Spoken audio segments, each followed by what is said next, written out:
So today we're gonna dive into the M50. This is not a full specs review of the M50, it's just my 2 cents on this camera. Each time when I want to record, our neighbor is cutting down a tree. And he's been cutting down that tree for almost a month now. Dang! Vlog life.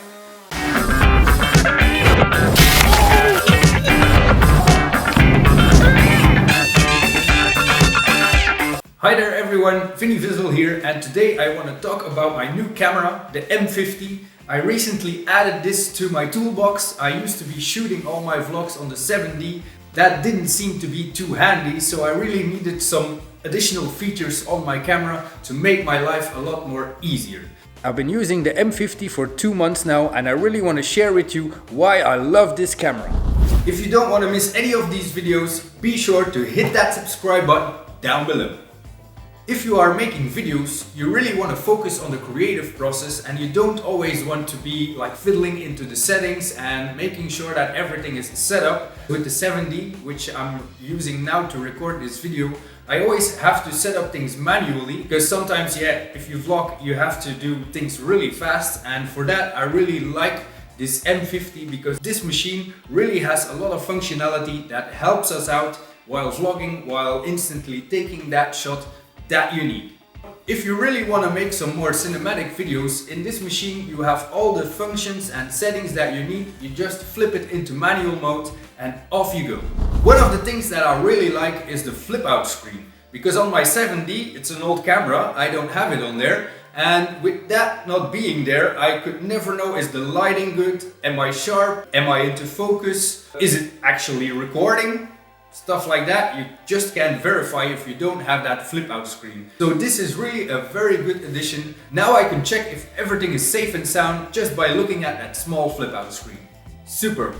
Another thing that's really cool is like the dual pixel autofocus, because on my 7D I have like facial recognition. It does focus on your face, but the moment that you hit that record button, you really are set in that focus, so it doesn't change. So now I'll show you. This is the 7D, and if I go backward, and you can really see that I'm really going way out of focus.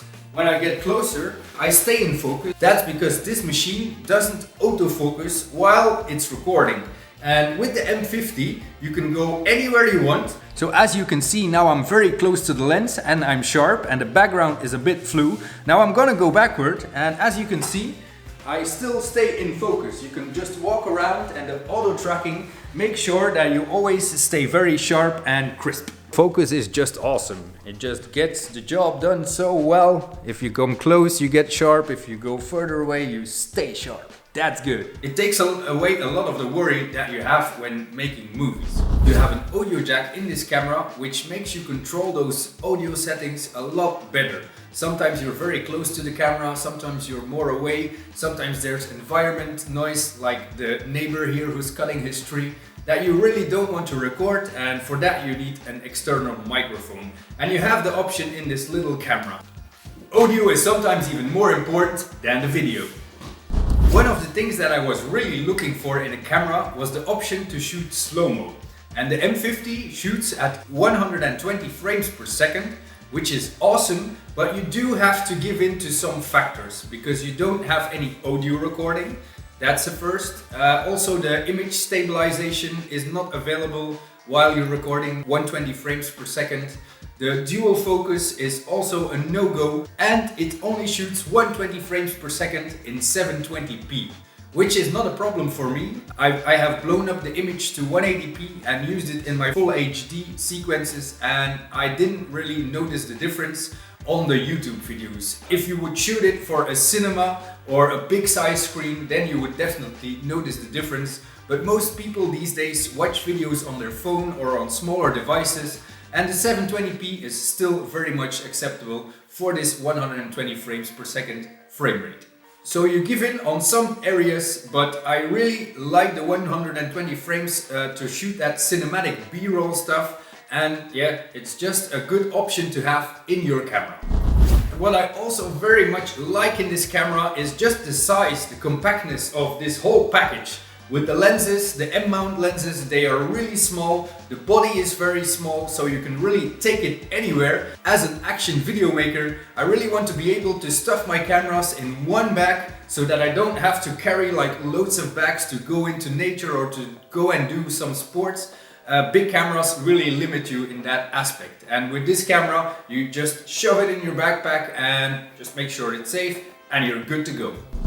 One thing that I did notice is when I started shooting on the M50 is that my previous camera was a lot heavier, and that means also a lot more stable. It got me some getting used to, but I really got a hang of it now and it doesn't really create any problem. Also, the smaller size means that you can get it in some places where you cannot get those big cameras. So for that, it's really an ideal camera. I can just now shove it in my GoPro bag together with my GoPro and take it out. It's a really sturdy bag, and just take it out to do all my adventures. With the 7D I always had 2 bags, and if you're going out and about, you want to be as free as possible. This camera also has a 4K option, and although I don't use it that much, I mainly shoot 1080p for the YouTube videos that I make. But if you want to shoot 4K, this is probably not the machine that you want to buy. It has a serious crop, so it's not a full 4K. There's a lot better options out there than this camera. It's just nice to have it sometimes if you really want to make that shot and you want to crop it afterwards, or you want to take out like a small piece of a sequence. You can really zoom in with the 4K and you still have a very sharp image. So that's just a nice feature to have, but in the end I don't overall use it that much.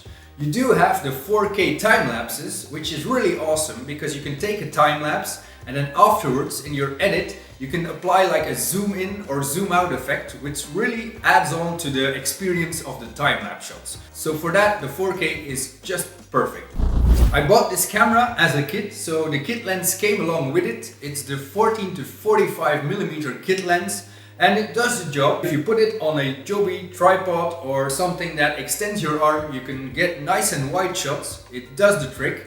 And with this lens you also have like that zoom reach if you want to have a dramatic look. It does have a 1.6 crop factor in the machine, so you do have to take in account that your 15 will not be 15. I also have like this 11-22, and like this 11 is wide angle, but it actually becomes 16mm if you start shooting on this machine.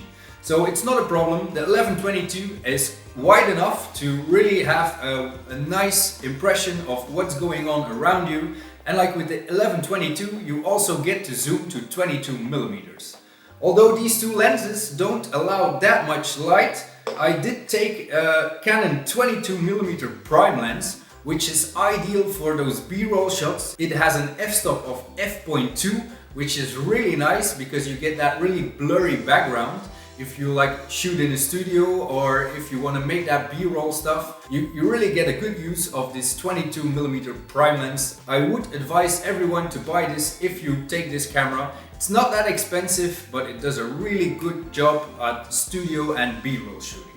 So those are the 3 lenses that I have, and for me this is currently more than enough. I have the wide angle, I have this for studio and B-roll, and then I have the zoom lens to get that more reach if I want to.